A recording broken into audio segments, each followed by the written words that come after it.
More news today. A Sherman Park woman harnessing the healing powers of art and community through her small business. Her creative art space is a studio inside Sherman Phoenix. Stephanie Haynes introduces us to the owner.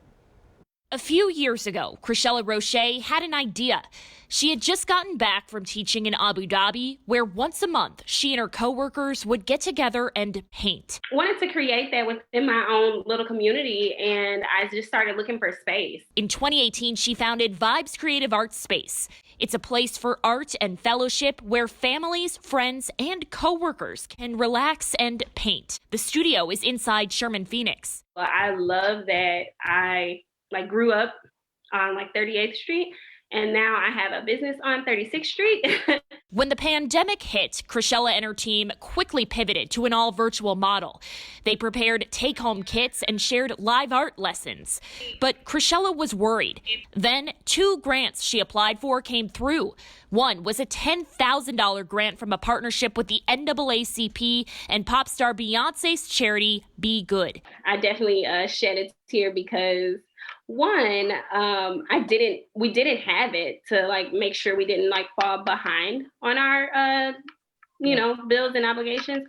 But 2, it was oh my gosh, the NAACP and Beyonce and her team really looked at my application, was that's a great thing she's doing there, and I want to see her succeed. The other grant came from a partnership with Caress and I Fund Women of Color, an organization that helps minority women advance their small businesses. Its manager, Olivia Owens, says one of the biggest challenges women of color face as entrepreneurs is accessing funding. And she says that's why any help from the community is critical. Or a simple share, a contribution to a crowdfunding campaign can go a long way for these business owners, not even just from the standpoint of funding, but that validation, that confirmation that they're on the right track. People are seeing what they're doing. Before the pandemic, African-American women were the fastest growing group of entrepreneurs.